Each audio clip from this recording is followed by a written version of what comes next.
ভারতের আর্থিক জগতে একটা বিরাট পরিবর্তন এসেছে। চলুন আজ আমরা সেই ঐতিহাসিক ঘটনাটা নিয়েই একটু বিস্তারিত আলোচনা করি। শুরুতেই একটা বড় সংখ্যা দিয়ে ব্যাপারটা বোঝা যাক। $300 বিলিয়ন। হ্যাঁ, এটাই ভারতের বীমা বাজারের বর্তমান আকার। আর ঠিক এখানেই সম্প্রতি একটা যুগান্তকারী সংস্কার আনা হয়েছে। তো এই পুরো বিষয়টাকে সহজে বোঝার জন্য আমরা কয়েকটা ভাগে আলোচনা করব। প্রথমে দেখব ঠিক কী পরিবর্তন হলো, তারপর জানব কেন এই সিদ্ধান্ত নেওয়া হলো, এর ফলে বাজারে কি হতে পারে, নতুন নিয়মকানুনগুলো কি, আর সবশেষে এর সাথে ভারতের ভবিষ্যৎ পরিকল্পনা কিভাবে জড়িত। চলুন তাহলে প্রথম ধাপে যাই। যে পরিবর্তনটার কথা আমরা বলছি সেটা কিন্তু সে পরিবর্তন নয়। গত এক দশকেরও বেশি সময়ে ভারতের অর্থনীতিতে এত বড় উদারীকরণের পদক্ষেপ আর নেওয়া হয়নি। মূল পরিবর্তনটা হল এখন থেকে বিদেশি সংস্থাগুলো ভারতের বীমা খাতে 100% মালিকানা রাখতে পারবে। সোজা কথায় বলতে গেলে এখন আন্তর্জাতিক বীমা কোম্পানিগুলো কোনো ভারতীয় অংশীদার ছাড়াই সরাসরি ভারতে তাদের ব্যবসা শুরু করতে পারবে। তবে ভাবার কারণ নেই যে এই সিদ্ধান্তটা হঠাৎ করে নেওয়া হয়েছে। এটা আসলে একটা লম্বা সফরের শেষ ধাপ। দেখুন, 2001 সাল থেকে ধীরে ধীরে এই সীমা 26%, তারপর 49%, 2021-এ 74% হয়ে অবশেষে এখন 100% হয়ে পৌঁছল। আচ্ছা, পরের প্রশ্নটা খুবই স্বাভাবিক। কেন হঠাৎ করে বীমা খাতের দরজা পুরোপুরি খুলে দেওয়া হলো? এই বিরাট সংস্কারের পেছনের আসল উদ্দেশ্যটা কি? এর উত্তরটা লুকিয়ে আছে এই সংখ্যাটার মধ্যে, মাত্র 3.7%। ভাবুন একবার, ভারতের মোট জিডিপির মাত্র এইটুকু অংশই বীমার আওতায়। মানে দেশের একটা বিশাল সংখ্যক মানুষ এখনও কোনোরকম আর্থিক সুরক্ষার বাইরে। সরকার ঠিক এই বিরাট ব্যবধানটাই কমাতে চাইছে। তো সরকারের মূল লক্ষ্যটা বেশ স্পষ্ট। 1. প্রচুর পরিমাণে বিদেশি পুঁজি আকর্ষণ করা। 2. সেই পুঁজি আর অভিজ্ঞতাকে কাজে লাগিয়ে দেশের কোনায় কোনায় বীমা পরিষেবা পৌঁছে দেওয়া। আর এর ফলে স্থানীয় পার্টনার খুঁজে পাওয়ার যে জটিলতা ছিল সেটাও দূর হবে। আর সাধারণ মানুষের জন্য লাভটা কি? ভারতের অর্থমন্ত্রী নির্মলা সীতারামন নিজেই বলেছেন, এর ফলে বাজারে প্রতিযোগিতা বাড়বে। আর প্রতিযোগিতা বাড়লে স্বাভাবিকভাবেই প্রিমিয়ামের খরচ কমবে এবং আরও বেশি মানুষ বীমার আওতায় আসবে। বেশ, কারণটা তো বোঝা গেল, কিন্তু এর ফলে বাজারে ঠিক কী হতে চলেছে? আন্তর্জাতিক কোম্পানিগুলোই বা কী ভাবছে? চলুন সেই দিকটা একটু দেখি।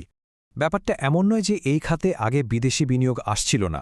2024 সাল পর্যন্ত প্রায় 82,000 কোটি টাকার এফডিআই এসেছে, কিন্তু বাজারের যা সম্ভাবনা তার জন্য আরও অনেক বেশি পুঁজির দরকার।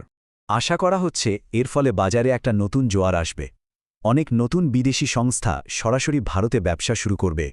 কেনাবেচা বা এমএনএ অনেক বেড়ে যাবে। আর বড় বড় আন্তর্জাতিক প্লেয়াররা ভারতীয় কোম্পানির বেশিরভাগ বা পুরো মালিকানায় কিনে নেওয়ার চেষ্টা করবে। আর এর আজ কিন্তু আমরা এখনই পেতে শুরু করেছি।